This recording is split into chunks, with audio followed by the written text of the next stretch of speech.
Indo-British Advanced Pain Clinic, Noppimayam Surgery Duram. For appointments 91555563.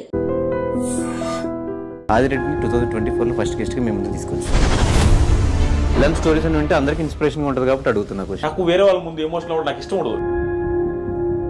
Sindhanur అనే ఊర్లో నేను ఎలక్ట్రికల్ ఇంజనీర్ అయి ఉండి పరిస్థితి బాగాలేక సివిల్ ఫీల్డ్లో సివిల్ ఇంజనీర్ యాక్టింగ్ చేస్తూ తార్ రోడ్ల దగ్గర బాధ మా నాది ఒకటే కాదు, మా చెల్లెళ్ళు బ్లైండ్, మా చెల్లికి కనిపించదు, మా చెల్లి పెళ్లి చేసుకున్నట్టు ఫైనాన్షియల్గా బీభత్సమైన ప్రాబ్లమ్స్లో ఉంది, పీక్ ప్రాబ్లమ్స్. 11 లక్షల చిల్లర బ్యాంకులో లోన్స్ ఉన్నాయి మా నాన్నకి. నాకు పిల్లని ఎవరు ఇచ్చేవాళ్ళు లేదు బ్రో. ఎందుకు సంపాదించట్లేదని మా అమ్మ సూసైడ్ చేసుకున్న ఇంటికి ఎవరైనా అంటే ఎందుకు సూసైడ్ చేసుకున్నదో, ఎన్ని ప్రాబ్లమ్స్ ఉన్నాయి, ఆ ఇంటికి మళ్ళీ కోడలు ఎవరైనా ఇవ్వాలనుకుంటారా? అలాంటి సిచ్యువేషన్లో ఉన్నాను. నాకు పెళ్లి తాటు మా ఇంట్లో లేదు, నాకు లేదు. ప్లస్ అప్పులు నేను అందరికీ ఏమి చెప్పలేని పొజిషన్. ఆ టైంలో వెనక ముందు ఆలోచించుకుంటే అంటే ఒక రివ్యూర్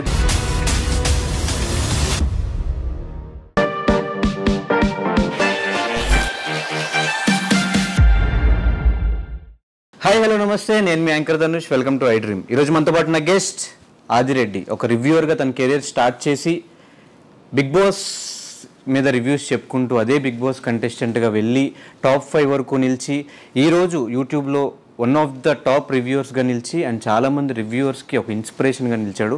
సో బిగ్ బాస్ హౌస్లో తన జర్నీ ఎలా అనిపించింది అండ్ అలాగే ఒక రివ్యూవర్గా ఒక యూట్యూబర్గా తన జర్నీ ఎలా ఉంది, అంటే ఈజీగా సక్సెస్ ఎవరికి రాదు, ఇంత సక్సెస్ రావడానికి బ్యాక్ సైడ్ ఉన్న స్టోరీ ఏంటి, ఇవన్నీ కూడా తన మాటలో తెలుసుకునే ప్రయత్నం అయితే చేద్దాం. రివ్యూవర్గా సక్సెస్ అయ్యో, ఒక బిగ్ బాస్ కంటెస్టెంట్గా సక్సెస్ అయ్యో, బయటకు వచ్చిన తర్వాత ఒక సెలూన్ పెట్టి బిజినెస్లో సక్సెస్ అయ్యో, ఇల్లు కొనుక్కుంటున్నావు, కార్లు కొనుక్కుంటున్నావు, ఇంత సక్సెస్ స్టోరీ ఉంది కాబట్టి ఏదైనా లక్ ఉందేమో అని చెప్పేసి ఫస్ట్ గెస్ట్గా నేను కూర్చోబెట్టడం జరిగింది. లక్ కాదు బ్రో, యాక్చువల్గా నేను ఏది నమ్ముతానంటే ఆ లక్ కూడా యాక్చువల్గా ఏంటంటే నా లైఫ్ది నేను చూసిన తర్వాత నేను నమ్మేది ఏంటంటే ప్రతి మనిషికి ఒక పర్టికులర్ టైం ఒక పాయింట్లో మనది టర్న్ అవుద్ది.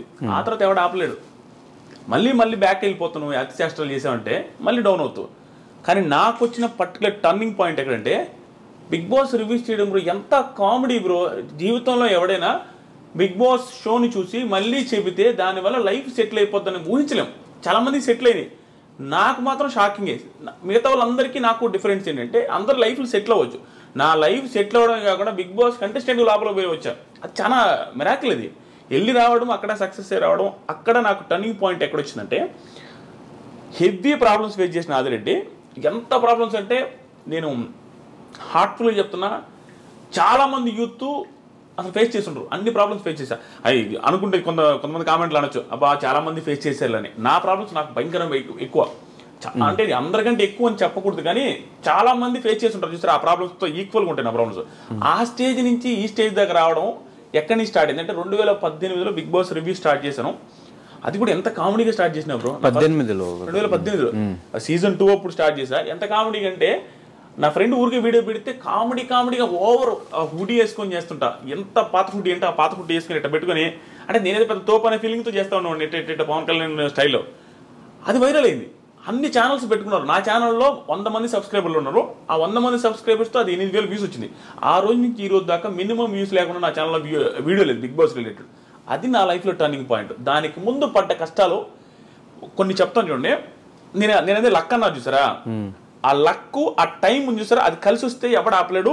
నాకు కలిసి వచ్చిన పాయింట్ ఇది. దానికి ముందు 30 ఇయర్స్ బ్రో నాకు. ఈ ఇంటర్వ్యూలో నాకు తెలిసి నేనే మాట్లాడతాను ఎక్కువ, నాకు అట్లా అనిపిస్తుంది ఒక్కోసారి. అందుకే నేను ఇంటర్వ్యూస్ ఎవరైనా నేను ఎందుకు ఇవ్వనంటే నేను హార్ట్ఫుల్గా మాట్లాడేసి నాకు ఆనంద బాష్పాలు వచ్చేస్తాను. నా లైఫ్ జర్నీ గురించి నేను చూసుకుంటే యాడ్ నుంచి యాడికి వచ్చానని నాకు తెలియకుండా. నాకు వేరే వాళ్ళ ముందు ఎమోషనల్ అవ్వడం నాకు ఇష్టం ఉండదు. నేను ఎమోషనల్ అయిపోతా. నాకు అలా అనిపిస్తుంది. ఎందుకంటే ఎన్ని పీక్ ప్రాబ్లమ్స్ చూసి ఇప్పుడు ఎంత హ్యాపీగా ఉన్నాను నాయనని. ఇప్పుడు 30 ఇయర్స్ ఉన్నాయి బ్రో. ఎవ్వడు ఆర్డినరీ పర్సన్ ఎవరైనా కంపేర్ చేసుకోవచ్చు నాది. ఇప్పుడు 2018లో 30 ఇయర్స్, 2018లో 30 కాదు, 2018లో నాకు 28 ఏమో. నా పెళ్ళి 8 30 ఇయర్స్. ఓకే. సో 30 ఇయర్స్ వరకు నేను 29 ఇయర్స్ వరకు నేను సెటిల్ అవ్వలేదు. సెటిల్ ఇన్ ద సెన్స్ ఏమీ లేదు నా లైఫ్లో. మా ఒక సింధనూరు అనే ఊరు ఉంటుంది, నేను ఇది ఎక్కడ చెప్పలా. నేను ఎలక్ట్రికల్ ఇంజనీర్.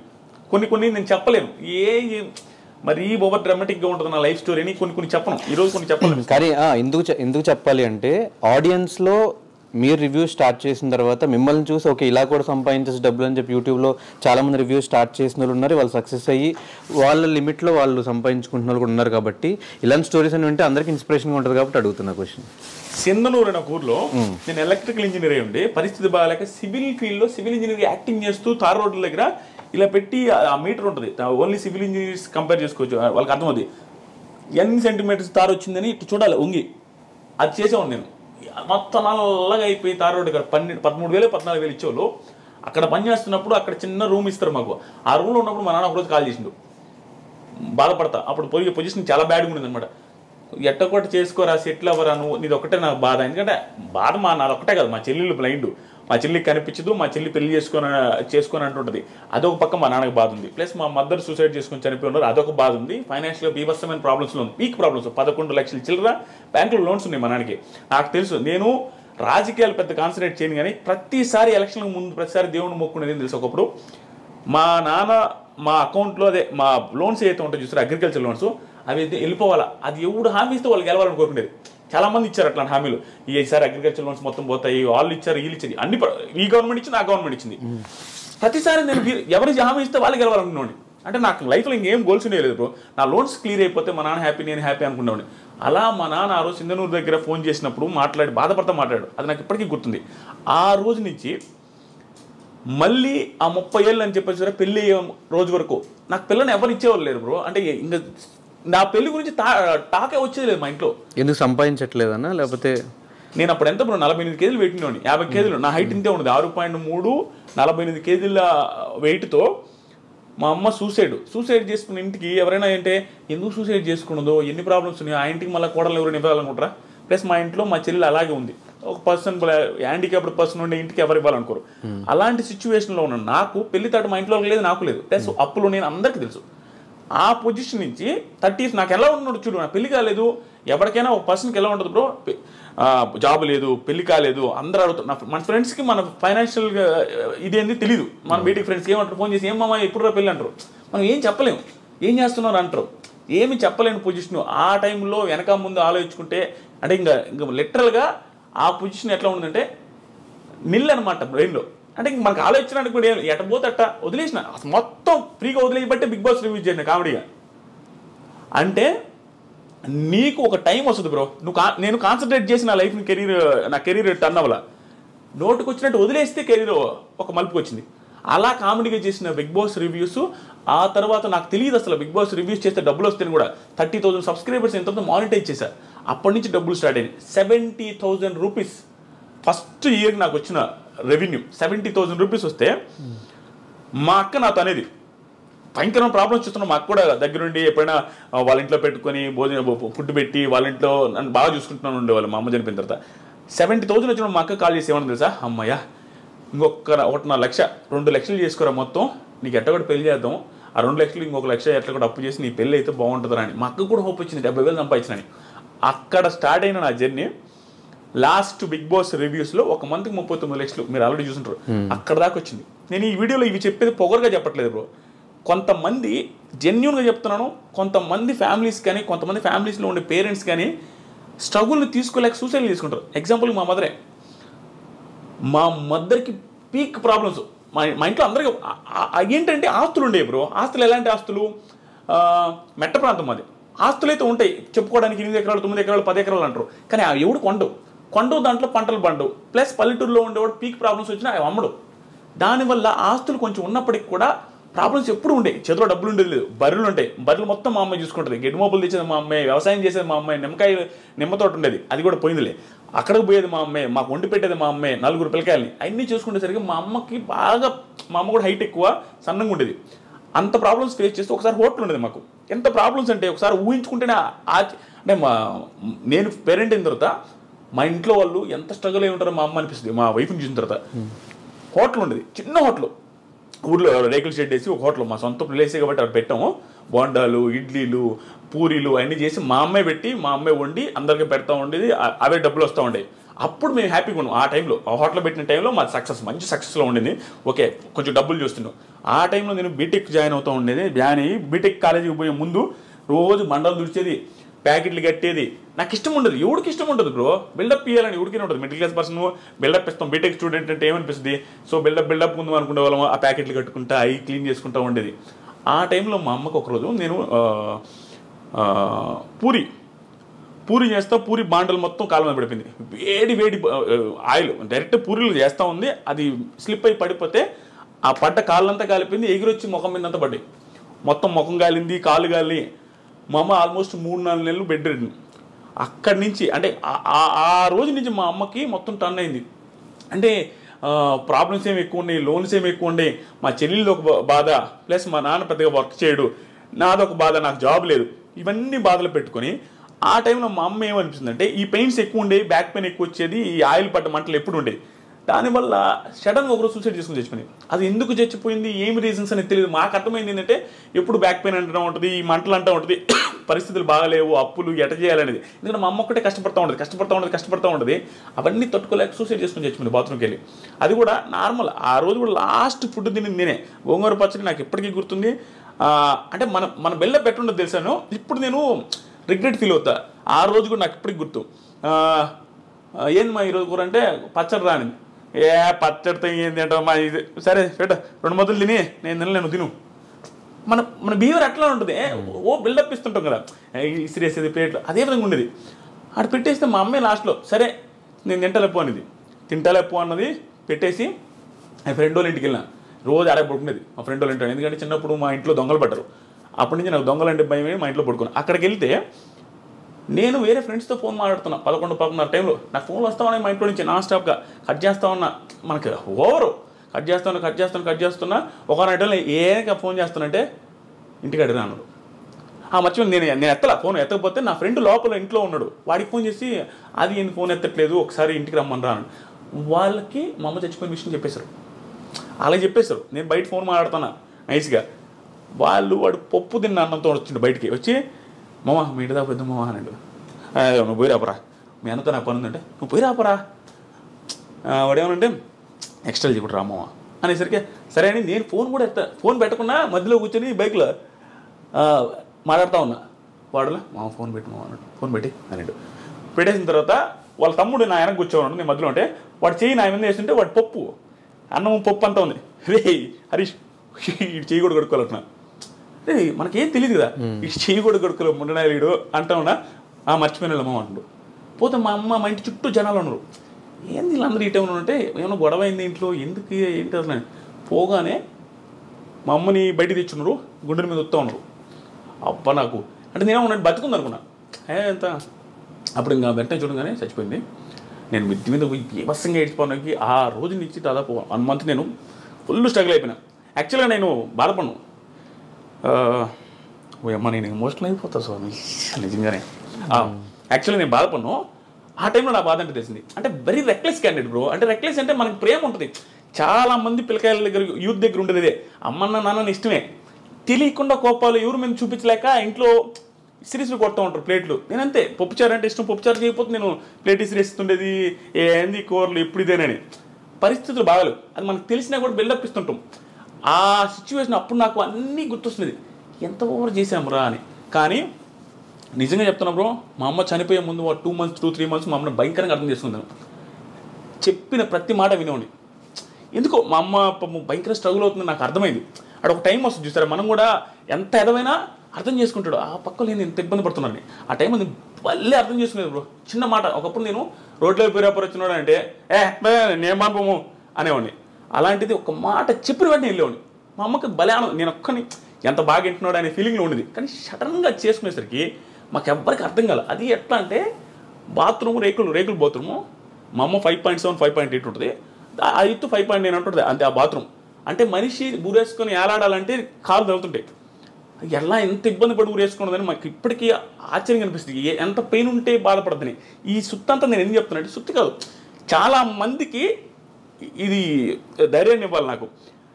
ఆ పొజిషన్ నుంచి మా అమ్మ లైఫ్ మారదులే, ఇంకా నా జీవితమే ఇంతే అనుకుని సూసైడ్ చేసుకుంటే, అంటే మీరు నేను ఇంకా నా లైఫ్ మారదు అనుకుంటే, నేను ఇప్పుడు 20 మంది లైఫ్ని మారుస్తున్నా.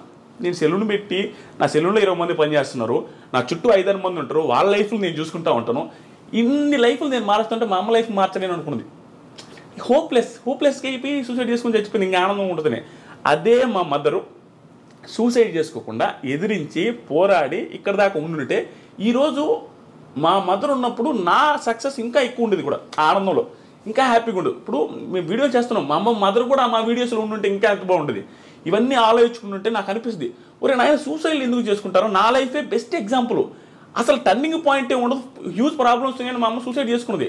నా లైఫ్ ఈరోజు ఎట్టుంది, ఏ రకంగా ఉంది. మా ఊర్లో ఇంకొక ఎగ్జాంపుల్ నేను క్వశ్చన్ కూడా అడగ, నేను నాకు మా ఊర్లో చిన్న ఎగ్జాంపుల్ చూడండి లైఫ్ మారడానికి. నేను జస్ట్ ఒక ఇంగ్లీష్ మాట మాట్లాడితే యా అన్న ఒకరి ముందు ఏదో అడిగితే యా అంటే మేము కానీ మెతుకులేదు కానీ ఇంగ్లీష్ రా నీకు అన్నారు. నేను 10th చదివేటప్పుడు ఆ పొజిషన్ అట్లా ఉండదు మాకు. ఆ రోజు నుంచి నా దగ్గర అప్పు తీసుకుని వాళ్ళు 10,000 ఎగ్గొట్టారు. అది అక్కడ దాకా వచ్చి ఇవన్నీ మా అమ్మ జోలు అయిపోయింది. ఇప్పుడు ఇంట్లో వాళ్ళకి ఎట్ట బ్రో, పల్లెటూరు ఆడవాళ్ళకి ఎట్ట, మా కొడుకు 30,000 శాలరీ అయితే 50 చెప్పుకుంటారు, అదే వాళ్ళకి ఆనందం. ఇవన్నీ మా అమ్మ చూడలేకపోయింది. ప్లస్ బంగారం ఉండేది లేదు, ఏ పెళ్ళిళ్ళకి పోయినా మా అత్తోళ్ళ దగ్గర తీసుకుని పోయేది. ఆ పొజిషన్ నుంచి ఈరోజు ఏమైనా కొనిచ్చే పొజిషన్ చూడలేకపోయింది. అందుకని ఆవేశపడకూడదు మనిషి.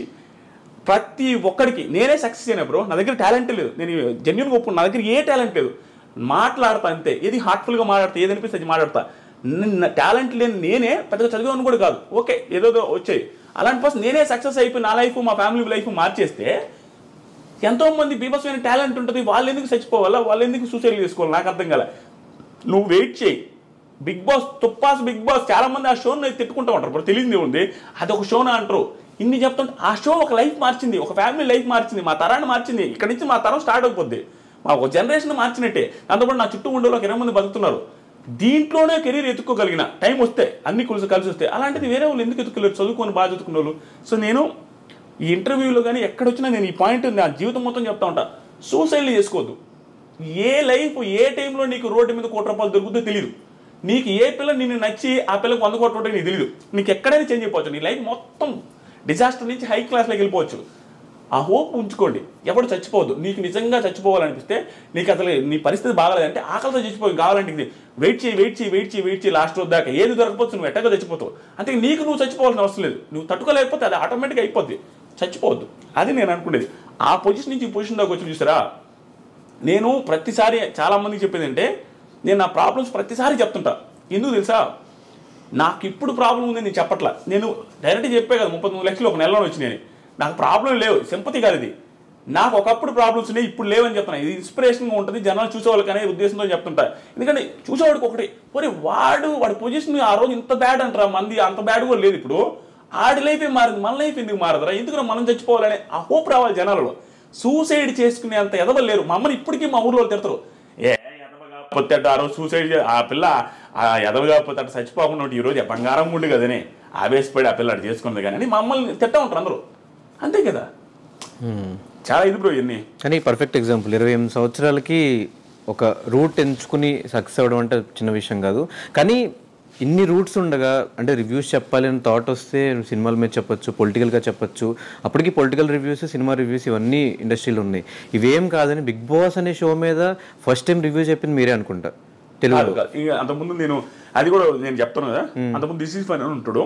దిస్ ఈజ్ ఫనీ అతను చూసి నేను రివ్యూ స్టార్ట్ చేసింది. అతను ఏదో లైవ్ చేస్తూ ఉంటే నాకు 3-4 వేల మంది చూస్తాం, నాకు చూసి ఇతను ఎవరు స్వామి ఇంతమంది ఫ్యాన్స్ అనుకుని కామెడీగా మా ఫ్రెండ్తో చెప్తాను, ఇతను ఎవరు ఆయన కూడా బిగ్ బాస్ రివ్యూ చేసావు. మా ఫ్రెండ్తో అన్న ఇతను వీడియోలు ఏందని ఇంతమంది చూస్తున్నా అంటే, మామూలుగా అంటగా వాడేందన్న చేసేదే మనం చేయలేమా, వాడు బిల్డప్కి మావాడు నువ్వు కూడా చేయన్నా అని చెప్పి వీడియో పెట్టా చేసిన, అది సక్సెస్ అయింది, ఆ నుంచి వచ్చింది. నేను చెప్పింది అదే బ్రో, విషయం కాదు, తెలియకుండా నీకు ఒకటి వస్తుంది ఆ టైము. నాకు వచ్చింది అంతే, నా టాలెంట్ కాదు. అందుకని చెప్తాను, ఎవరికైనా ఒక టైం వస్తుంది. సో బిగ్ బాస్ రివ్యూస్ ఎందుకు చేసిన అంటే, నేను ఫస్ట్ యూట్యూబ్ ఛానల్ పెట్టి స్టార్ట్ చేసింది రైతుల గురించి వీడియోలు, రైతుల లాసులు కష్టాలు ఏంది, మీరేమో రైతులు అంటుంటే మీరు శ్రీరెడ్డి ఆవిడ వీడియోలు ఎక్కువ వేసుకుంటున్నారు, ఇంటర్వ్యూలు ఆవిడ వస్తున్నాయి, అప్పుడు ఫేమస్ ఆవిడ, ప్రతి ఒక్కటి కాంట్రవర్షియల్ భలే ఉండేది వ్యూస్. అట్లా ఉన్నారు రైతులు ఊరు పట్టించుకోలేదని ఆ వీడియోలు చేస్తే ఊడు చూసేదిలే, బిగ్ బాస్ గురించి చూడగానే అందరూ చూసారు. ఇంకా అందుకని బిగ్ బాస్ చేస్తాం. ఇప్పుడు ఏది వస్తే అదే చేస్తాం, డబ్బులు వస్తే ఏం తెలియదు. తర్వాత వచ్చినాయి 70,000 వచ్చినాయి, నెక్స్ట్ ఇయర్ 180,000 వచ్చినాయి, ఆ తర్వాత ఇంకొంచెం ఎక్కువ వచ్చింది, ఆ తర్వాత ఇంకొక ఎక్కువ వచ్చింది, తర్వాత బిగ్ బాస్కి వెళ్ళాం, తర్వాత ఇక్కడ దాకా వచ్చాం. కానీ రివ్యూవర్ న్యూట్రల్ గా ఉండాలి కదా, అంటే బయటకు వెళ్ళి 2K వాక్ చేయాల్సిన అవసరం కూడా లేదు కదా, న్యూట్రల్ గా వీడియోస్ చేస్తే అయిపోయేది కదా. అది ట్రూ బ్రో. అది ఆ రోజు ఏమైందంటే, అది కొంచెం పిల్ల బచ్చే చేస్తాలే, నేను యాక్సెప్ట్ చేస్తా, అది నిబ్బా చేస్తా. 28 ఇయర్స్ మీకు? 28 నాకు 28, నా కెరీర్కి నిబ్బా. కెరీర్ నిబ్బా కెరీర్ అది. సో నాకు అంత సీరియస్ ఇది ఏం లేదు, అప్పటికప్పుడే సెట్ అయినా అప్పుడప్పుడే దానికి డబ్బులు కూడా రాలి అప్పటికి, ఎందుకంటే మానిటైజ్ కూడా అప్పుడే ఛానల్ స్టార్ట్. నేను ఎప్పుడు సీజన్ మధ్యలో స్టార్ట్ చేశా, 70 రోజు 60 రోజు స్టార్ట్ చేసిన ఛానల్ని, అక్కడి నుంచి 40 రోజులు చేసిన రివ్యూ అంతే. అప్పుడు నిబ్బా కెరీర్లో ఉండి నాకు తెలియక చేశా. స్టిల్ ఆ రోజు ఊపికి, మీకు తెలుసో తెలీదు, ఆ రోజు ఊపికి ఊడికైనా కూడా బయటకు వెళ్ళి కౌస్టల్ అంటారా అనే ఊపు ఉండింది ఆ సీజన్. ఆ ఊపిలో కలిసిపోయింది తప్ప అంత మించి రివ్యూ చెప్పకూడదు చేయకూడదు అనేసి అంతేం ఆలోచించలేదు. కానీ బయటకు వచ్చే మీ ఛానల్కి స్ట్రైక్స్ చేశాడు కదా కౌశల్. ఏదో అది మిస్అండర్స్టాండింగ్స్ వచ్చి అట్లా ఇట్లా చేశారు. నేను ఫీల్ అవ్వలేదు, ఆ ఛానల్ ఏం పోలేదు, ఒక 2 స్ట్రైక్లు ఏం పడ్డాయి, 3ది పర్లేదు, అది వాళ్ళ ఇష్టం. Still I have too much of gratitude for Kaushal అన్న. కానీ ఎప్పుడన్నా రివ్యూవర్స్కి అందరు డబ్బులు ఆఫర్ చేస్తారు, మీరు ఎవరి గురించి పాజిటివ్గా మాట్లాడారంటే వీళ్ళు డబ్బులు ఇచ్చుంటారు, వాళ్ళ గురించి తిట్టారంటే వీళ్ళు డబ్బులు ఇచ్చుంటారు అన్న మాటలను వినిపిస్తుంటాయి కదా, ఎప్పుడన్నా అలాంటి ఆఫర్స్ వచ్చినాయి? ఆఫర్స్ వచ్చాయి నేను అసలు కేర్ చేయను బ్రో, ఎందుకంటే జెన్యూన్గా నీకు కూడా తెలుసు నా బిహేవియర్. నేను అసలు డబ్బులు లెక్కే చేయను, నేనే 10 మందికి ఇస్తుంటాను. నాకు ఒకడు ఇస్తానంటే ఇప్పుడు ఒకడికి ఇగో హట్ అవ్వదు బ్రో, ఒకటి 10 మందికి హెల్ప్ చేసి 10 మందికి డబ్బులు లెక్క చేయనోడు వాడు వచ్చి నాకు ఇస్తానని నాకు కాలదా, ఎవరికైనా కాలదే, ఈడే నాకు ఇచ్చేదని. నేను అట్లా చాలా ఒక 2-3 చెప్పి నేనే నీకు ఇస్తానన్నది కూడా ఉంది. అంటే కాలద్ది ఈడ, అంటే డబ్బులు ఇస్తే అంత చీప్గా కనపడుతున్నాం మనం అని. ఎందుకంటే ఎవరు డబ్బులు ఇస్తే మనం ఎన్ని రోజులను పొగుడుతాం బ్రో, అక్కడ విషయం లేకుండా పొగిడితే నీ ఫ్యూచర్, నీ లైఫ్ ఇది, ఛానల్ ఎత్తేసి పోతావా. మన ఐ డ్రీమ్ ఛానల్లో ఒక డబ్బులు ఇస్తే వాడిని పూర్తిగా కూర్చుంటారు, ఛానల్లో ఏముంటుంది ఇక, అట్లా ఉండదు కదా. ఏదైతే అనిపిస్తుందో అది చెప్తేనే నీకు ఫ్యూచర్ ఉంటుంది. ఆడిచ్చే 20,000కి కంటెస్టెంట్కి ఎంత వస్తుంది బ్రో పాపం, వాళ్ళు ఎంత కెరీర్, ఇప్పుడు బిగ్ బాస్కి వెళ్తున్నారంటే కెరీర్ సెట్ గానే వెళ్తారు మోస్ట్లీ. అలాంటి వాడు డబ్బులు ఇచ్చి ఎంత ఇచ్చి కొంటాడంతే. ఒకటో ఎపిసోడ్లో పొగుడతాం, 100 ఎపిసోడ్లో పొగడగలుగుతామా. సో కరెక్ట్గా ఏ ఎపిసోడ్లో నెగిటివ్ చేస్తే వాడు అడగడా డబ్బులు తీసుకున్నావు నెగిటివ్ చేస్తామని, వాడికి ఏం సమాధానం చెప్పాలా?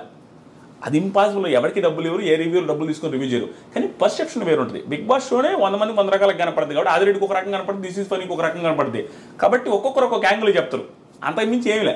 జనాలేమో తిడతారు బ్రో, జనాలకు కూడా వేరే యాంగిల్ కనపడుతుంది కాబట్టి మనం తిడతారు. తిట్టడం అంటే అది క్రిటిసైజ్ చేస్తారు, అది తప్పు ఏం లేదు. కానీ కొంతమంది పర్సనల్గా వెళ్ళి తిడతారు. నన్ను తిట్టడమే కాదు, కంటెస్టెంట్స్ కానీ పర్సనల్గా తిట్టే మూర్ఖులు ఇంక వాళ్ళు సైకోలు అంతే. మొన్న ఏదో కారు అద్దాల బాగుంటారు చూడండి, ప్రశాంత్ పేరు అని చెప్పి, అలాంటి సైకోలు ఎలాగైతే ఉంటారో వేరే వాళ్ళ ఫ్యామిలీస్ని తిట్టేటప్పుడు బ్రో, ఒక నేను అమ్మాయిని తిట్టేటప్పుడు అడిగి వాళ్ళ అమ్మ గుర్తొస్తే ఎందుకు తిడతారు బ్రో? నేను ఎవరిని తిట్టాను బ్రో, ఎందుకు తెలుసా? నాకు మా అమ్మ అన్న మన అంటే ఇష్టం. ఎందుకు నేను వాడిని అమ్మ నా బూతు నేను తిట్టానంటే ఆ రిటర్న్ ఖచ్చితంగా మా అమ్మని తిడతాడు. మా అమ్మని నేను తిట్టించుకోవాలి బ్రో, నాకు ఆ ఫీలింగ్ ఉంటుంది. ఆ ఎదలకు ఉండదు. పర్సనల్గా నేను నా లైఫ్లో ఎవరిని ఏమన్నాను బ్రో, ఆఫ్ స్క్రీన్ అన్నాను, ఆన్ స్క్రీన్ వీడియోలు కూడా అన్నాను, ఎందుకంటే నాకు ఇష్టం ఉండదు బిగ్ బాస్ రివ్యూస్ అయితే. కానీ కారద్దాల గురించి టాపిక్ తీస్తే, ప్రశాంత్ ఇష్యూలో మేము ప్రశాంత్తో ఫైట్ చేసింది, ప్రశాంత్ మాతో ఫైట్ చేసినప్పుడు లాస్ట్లో మీరు ఒక వీడియో పెట్టి ఈ విషయం మీద క్లారిటీ అని చెప్పి ఒక వీడియో పెట్టారు. మాకు నిజంగా అర్థం కాల, ప్రశాంత్కి సపోర్ట్ చేశారా ఇటు మాకు సపోర్ట్ చేస్తున్నారా అనేది క్లారిటీ లేదు. ఒకసారి నాకు ఆ క్లారిటీ ఇచ్చేస్తే ఎవరికి సపోర్ట్, అక్కడ ఎవరికి తప్పు ఎవరిది తప్పు కాదు, క్లారిటీ ఇచ్చేస్తే నాకు కూడా హ్యాపీగా ఉంటుంది. ఇంటర్వ్యూ చేసి మేము ఎక్కడ చేసాం, మేము తన గేమ్ గురించి మాట్లాడి తను నెగిటివ్ చేసినట్టు, గేమ్ గురించి మేము ఎక్కడ మాట్లాడలేదు, స్టోరీస్ పెట్టాం, గేమ్ గురించి ఎక్కడ మాట్లాడలేదు. మేము చెప్పింది, మేము ఆ రోజు ఫీల్ అయిన విషయం చెప్పాం. ప్రశాంత్ జెన్యూన్ గానే గేమ్ ఆడాడు, కానీ ఆ రోజు మేము ఫీల్ అయిన విషయం మాత్రమే పెట్టాం. డైరెక్ట్ చెప్తాను, ఫీల్ అయ్యారు అన్నారు కదా, ఆ రోజు వీడియోలో కవర్ చేయలేదు. కానీ యాంకర్ శివబ్రో ఉన్నారు కదా నాకు, ఆయన బిగ్ బాస్ కంటెస్టెంట్, ఎంతమందికి ఇచ్చారు ఇంటర్వ్యూలో? ఆయన ఎవరికి ఇవ్వలేదు. మరి ప్రశాంత్ ఎందుకు ఇవ్వాలి? శివ ఇవ్వకపోయినా అడిగిన వాళ్ళందరికీ ప్రాపర్గా ఆన్సర్ చెప్పాడు. ఇప్పుడు ఇవ్వదలుచుకోలేదు, అగ్రిమెంట్ ఉందని కొంతమంది చెప్పాడు. అబద్ధమైనా అవ్వచ్చు, అగ్రిమెంట్ ఉందండి నేను ఇవ్వలేను అని చెప్పొచ్చు, లేకపోతే ఇంకోటి ఏమైనా చెప్పొచ్చు, రేపిస్తే ఎల్లుండిస్తే నెక్స్ట్ వీక్ ఇస్తుందని చెప్పొచ్చు.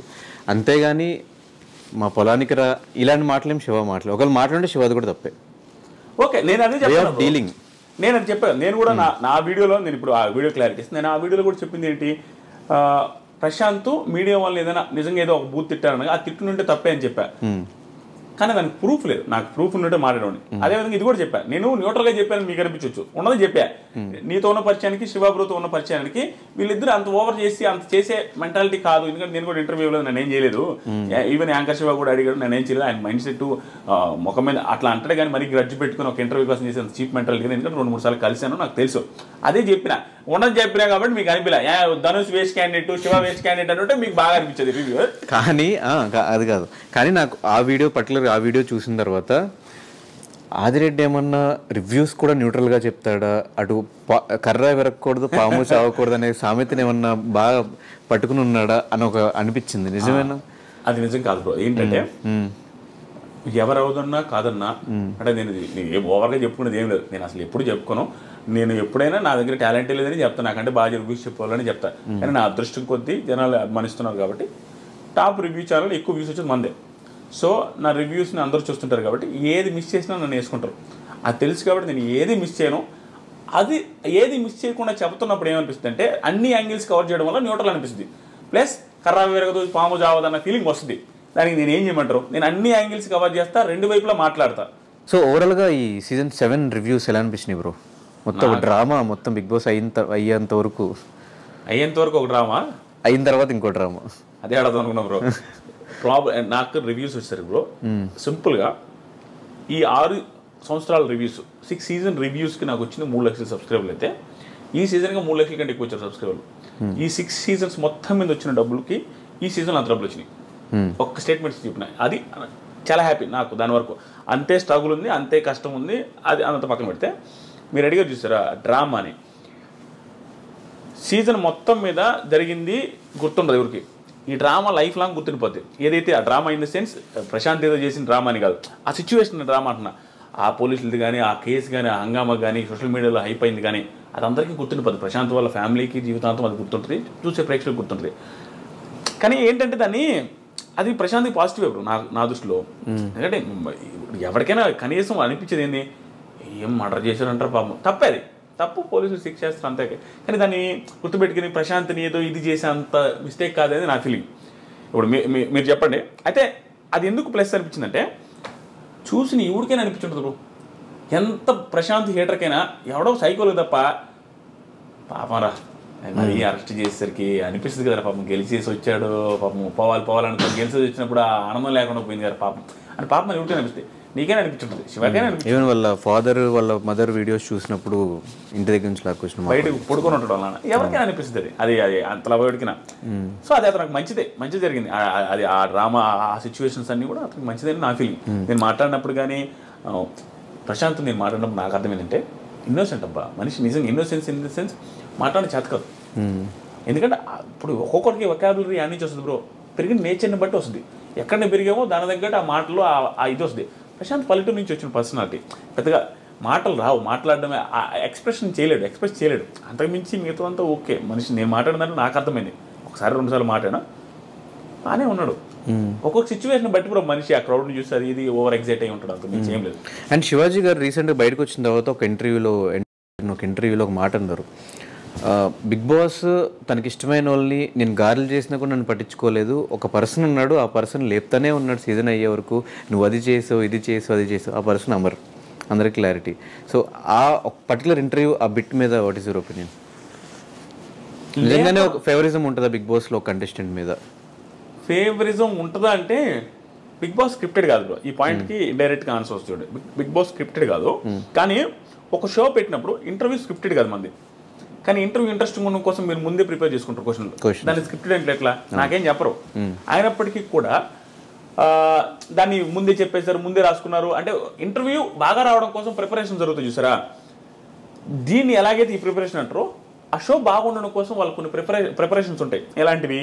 సో ఏ టైంలో ఏ టాస్క్లు పెట్టాలి, ఎవరి మధ్యలో ఏ గ్రూప్ని ఏ టీంలో వేసేయాలి, అవన్నీ ఆ ప్రిపరేషన్స్ ఉంటాయి. అవి స్క్రిప్టెడ్ అని ఫీల్ అవుతారు జనాలు. అవి స్క్రిప్టెడ్ కాదు, జస్ట్ జనాలకు ఇంట్రెస్టింగ్ ఉండడం కోసం ప్రిపరేషన్. ఆ టైంలో నాకు ఆదిరెడ్డికి ధనుష్కి గొడవ రావాలి అనుకుంటే ఏ టాస్క్ పెడితే వస్తుందో అనేది ప్లాన్ చేస్తారు. అది వర్కౌట్ అవ్వచ్చు, అవ్వకపోవచ్చు, ఒక్కోసారి అవుతుంది, ఒక్కోసారి అవ్వదు. అలాగే అమర్ని లేపాలి అనుకున్న సిచ్యువేషన్స్ ఉంటాయి, శివాజీ గారిని లేపాలన్న సిచ్యువేషన్స్ ఉంటాయి. ఆ టైంలో అమర్ ఫ్యాన్స్కి శివాజీ గారిని ఏదైనా ఎంత లేపుతున్నారు అని అనిపించుంటుంది. అమర్ని లేపినప్పుడు శివాజీ గారి ఫ్యాన్స్, పల్లె ప్రశాంత్ ఫ్యాన్స్ కూడా అలాగే అనిపిస్తుంది. చూసే పర్సెప్షన్ మనకు వేరు, కానీ వాళ్ళకి అందరూ ఒకటే. నేను ఇన్ని చెప్పినా అది నమ్మరు. నేను బిగ్ బాస్కి వెళ్ళి వచ్చిన, నన్ను కూడా బిగ్ బాస్ తొక్కిపెట్టి నారదీసి నాకు సార్ తిట్టించారు. కోపం ఉండాలిగా, వాళ్ళ పరిస్థితి నేను అర్థం చేసుకుంటా అంతే. ఎందుకంటే నేను నాకు అర్థమైపోయింది క్లారిటీ, బిగ్ బాస్ మీద క్లారిటీ వచ్చింది బ్రో. వాళ్ళు ఎందుకు ఏది చేస్తారనేది ఒక క్లారిటీ. కానీ జనాలకు అది అవసరం లేదు. వాళ్ళు జడ్జి చేసేది కరెక్టే, వాళ్ళకి అనిపించిన పాయింట్ ఆఫ్ వ్యూ మనకు అక్కడే షోలో చూస్తే అట్ట అనిపిస్తుంది. దీనికి అంత పొగడాలా, దీనికి అంత తిట్టాలా, శివాజీ గారిని అమర్ని 5 వారాలు తిట్టాలా అంటే ఏ యాంగిల్ వాళ్ళు అనుకుంటానే ఉంటారు.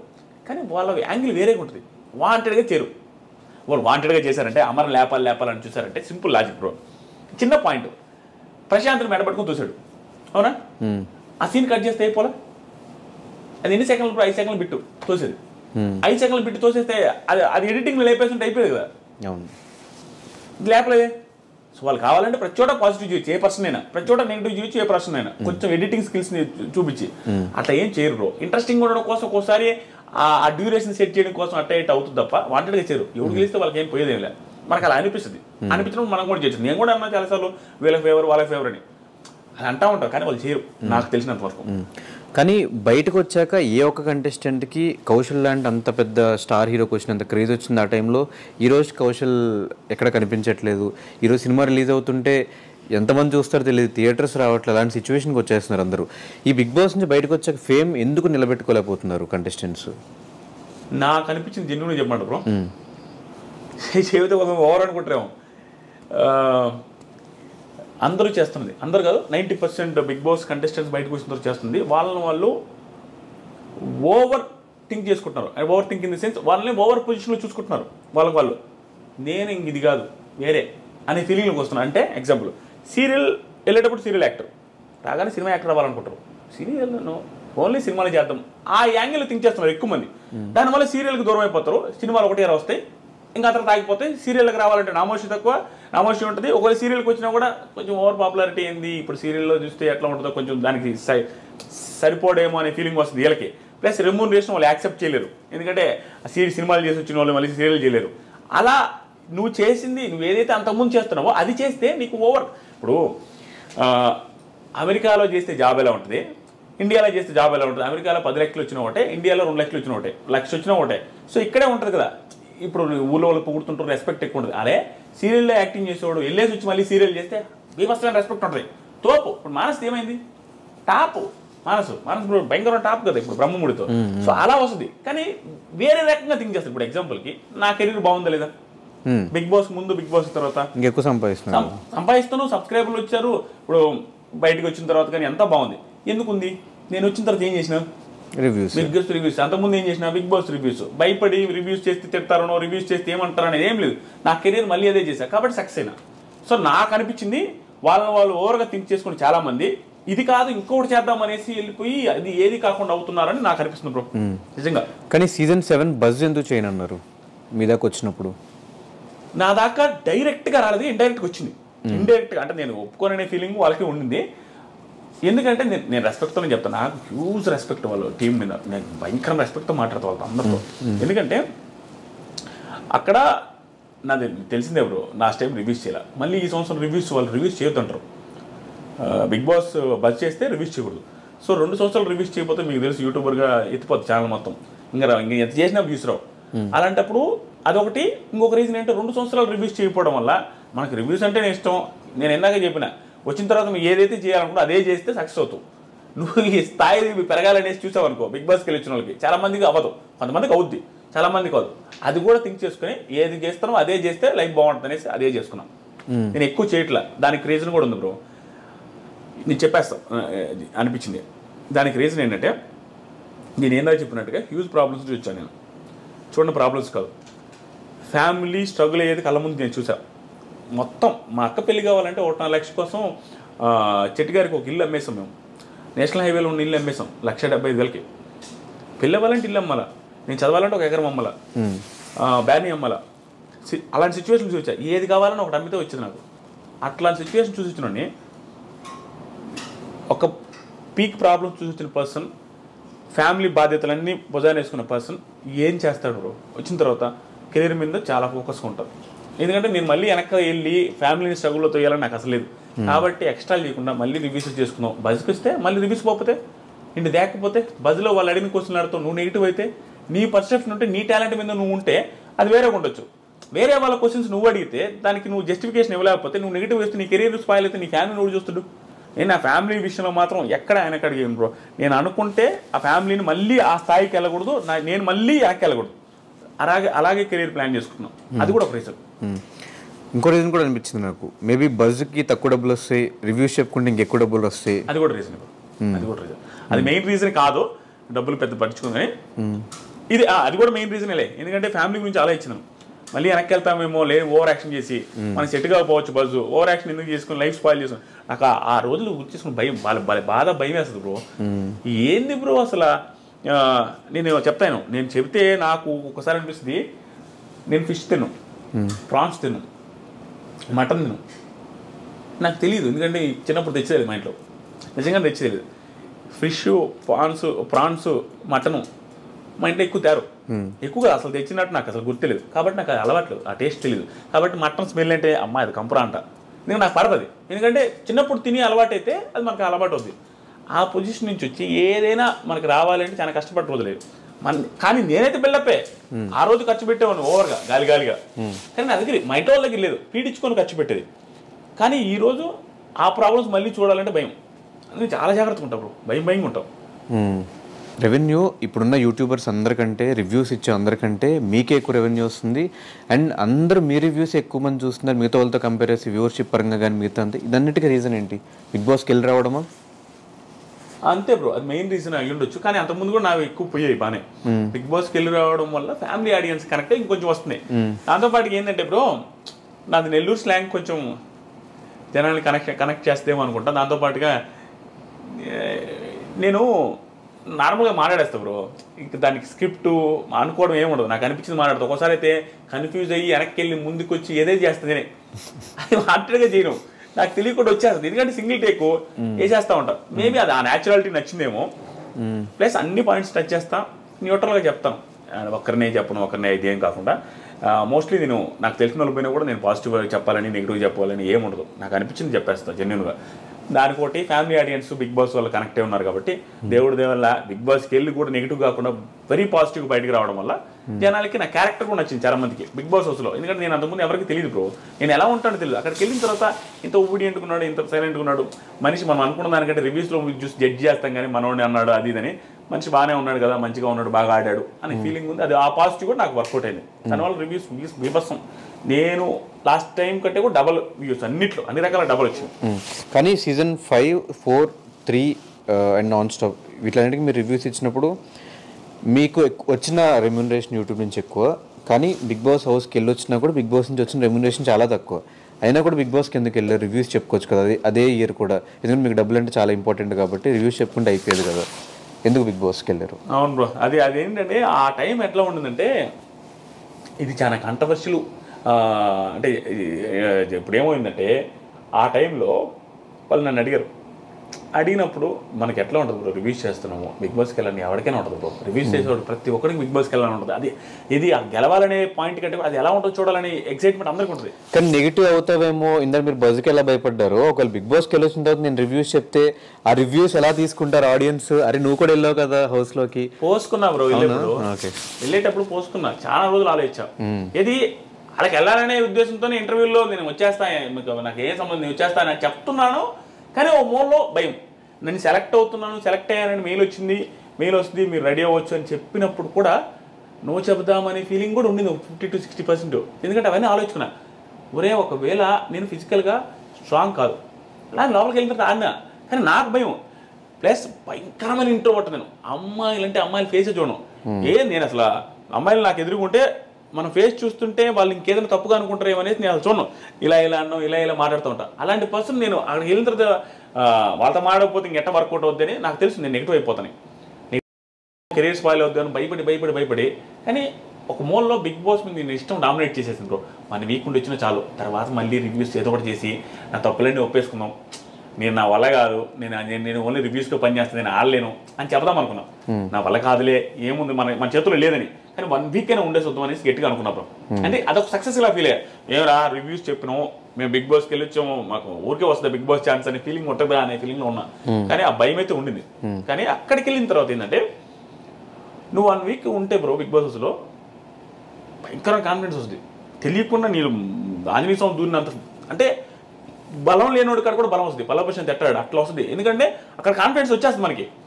ఇప్పుడు ఇంకా బాగా ఏదో డౌన్ నుంచి వస్తుంది చూసినా, వాడికి వచ్చే కాన్ఫిడెన్స్ వేరే, ప్రశాంత్ లాగా నాకు వచ్చినట్టుగా. ఏం తెలుసా,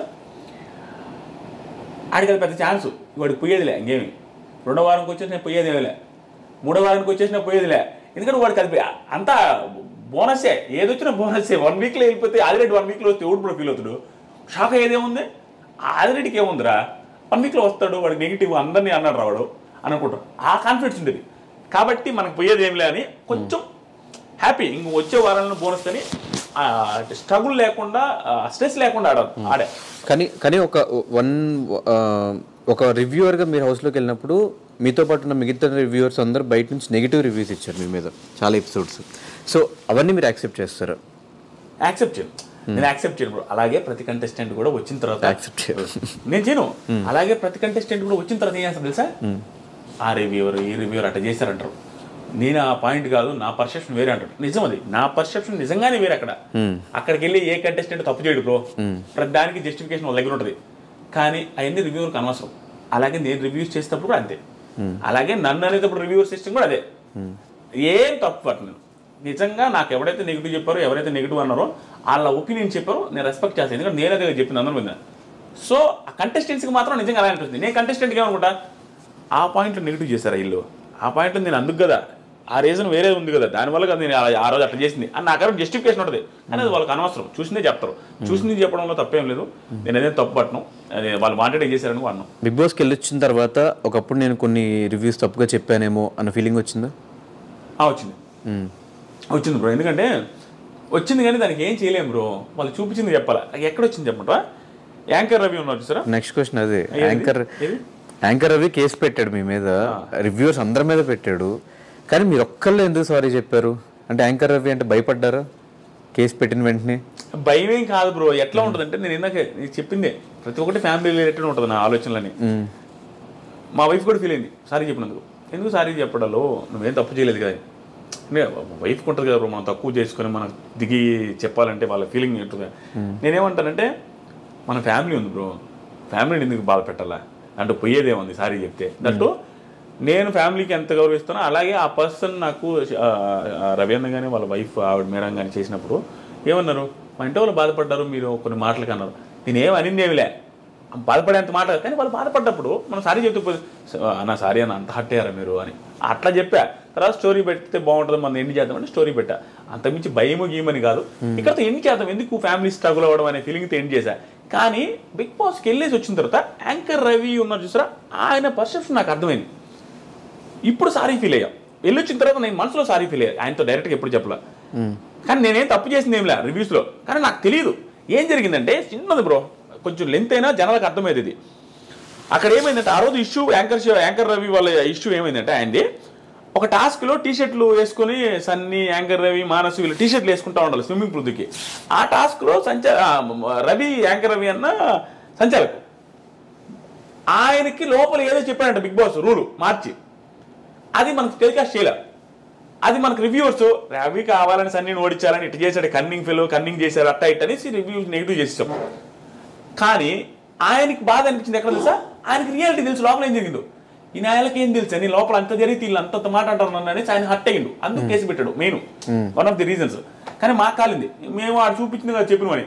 కానీ నేను వెళ్ళిన తర్వాత నాకు అర్థం ఏంటంటే, నిజంగానే బిగ్ బాస్ లోపలికి పిలిచినప్పుడు టాస్క్ ఎక్స్ప్లెయిన్ చేసేటప్పుడు ఆదిరెడ్డి అర్థమైందా అనగానే బిగ్ బాస్ ఇది అర్థం కలదాం అనుకోండి, ఆ కంటైనర్లో నీళ్ళు నింపిన తర్వాత ఇలా చేయాలని ఏదో చెప్తారు ఎక్స్ట్రాది, అది మనం చూపిరు. మీకు అర్థమైంది నా పాయింట్. నువ్వు అడిగితే ఏదో చెప్తారైనా రిజల్యూషన్ చెప్తున్నావు ఇట్లా చేయాలి చేయని, అది మనం చూపిరు. అప్పుడు 1 అవరే ఉండింది. 24/7 కూడా చూపిరు, కొన్ని 24/7 అసలు కన్ఫెషన్ అవుతుంది చూపిరు. అప్పుడు మనం ఏం చేస్తాం తెలుసా, నెగిటివ్ అనుకుంటారు. అది నాకు అక్కడికి అర్థమైంది. యాంకర్ రవి బ్రో కూడా బయటకు వచ్చిన తర్వాత చెప్పాడు, నాకు వేరే చెప్పారా అక్కడ కన్ఫెషన్లో వీళ్ళకి అది తెలియదని. అప్పుడు అనిపించింది, ఓహో నిజమే మనకి చెప్పినట్టే. అక్కడ హౌస్లో అనిపించింది నిజమే కదా, ఆయనకు కూడా ఆ రోజు ఈ రూల్స్ అని చెప్పుంటాడేమో, ఆయన చెప్పి నిజంగానే చెప్పుంటారేమో, మనం తప్పుగా అనుకుంటామని. తప్పదు కదా, మనం చూసే చెప్తాం. బట్ ఎవరి యాంగిల్ వాళ్ళది బ్రో, వాళ్ళకి అలా బాధపడడం తప్పులేదు, మనం ఇక్కడ చెప్పింది కూడా తప్పులేదు, జరిగిపోతూ ఉంటుంది. ఆదిరెడ్డికి పొలిటికల్ సపోర్ట్ ఉందా? హౌస్లో కూడా చాలాసార్లు విన్నాము, బయటకు వచ్చాక కూడా వైఎస్ఆర్సీపీకి సపోర్ట్ అని కొన్ని వీడియోస్లో చూసాను, ట్విట్టర్లో పోస్ట్ చేయడం, ట్వీట్ చేయడం. ఏం ట్వీట్ చేశాను? Happy birthday YS Jaganmohan Reddy గారు అని. అమ్మ నువ్వు కూడా పడుకున్నావు బ్రో, ఎంత కామెడీ అంటే రెడ్డి ఏమన్నా అదేమన్నా అదే బ్రో కావద్దు. నాకు ఏముందంటే, జనాలు కొంతమంది చూస్తే ఎంత ఆశ్చర్యంగా అనిపిస్తుంది తెలుసా. అంటే ఒకరికి ఒక అంటే ఆ రైట్ కూడా ఉండదా, ఒకటి విష్ చేయకూడదు, ముఖ్యమంత్రికి విష్ చేయకూడదా? స్టన్ అవుతావు. నీకు నేను స్క్రీన్ షాట్ పంపిస్తా, నువ్వు స్క్రీన్ మీద వేయాల. చంద్రబాబు నాయుడు గారు ఉన్నారు కదా, ఆయన ప్రతిపక్షంలో ఉన్నప్పుడు చంద్రబాబు గారికి నేను హ్యాపీ బర్త్డే సార్ అని పెట్టా. ప్రతిపక్షంలో ఉన్నారు ఆయన, అధికార పక్షంలో కూడా లేరు. మొన్నే లాస్ట్ ఇయర్ అనుకుంటా, సార్ హ్యాపీ బర్త్డే సార్ అని పెడితే చంద్రబాబు నాయుడు గారు నాకు రిప్లై ఇచ్చారు బ్లూటిక్ ఉండడం వల్ల. నా అదృష్టం కొద్దీ నేను మా ఊర్లో ఈనాడు పేపర్లు కూడా వేశారు, మా విలేకరులు చేసి అమ్మ నీకు చంద్రబాబు గారు ఇచ్చారని. టీడీపీ కూడా ఫోన్ చేశారు, మా పెద్ద ఆయన మీకు ఇచ్చారని. టీడీపీకి ట్వీట్ వేసినప్పుడు చంద్రబాబు గారికి జగన్కి సీఎం అయితే చేయమా బ్రో, జగన్ గారికి చేయమా. నాకు మొన్న జగన్ గారు హ్యాపీ బర్త్డే సార్ అని పెట్టా, పెడితే కింద నువ్వు కులపిచ్చిరా, నువ్వు వైసీపీ రాండ్రో. నేను అప్పుడు వెంటనే ఒరే చంద్రబాబు గారికి కూడా చెప్పినారు, ఆయన రిప్లై కూడా ఇచ్చారా. అలాంటి వాళ్ళకి రిప్లై ఏడిస్తాం, ఆ స్క్రీన్ షాట్ పెడదాం అనుకున్నా. ఇంక వదిలేసిన, ఇంక ఎక్స్ప్లెయిన్ చేసిన ఎన్నో బ్రో, నీకు ఆ స్క్రీన్ షాట్ పంపిస్తే వేయండి.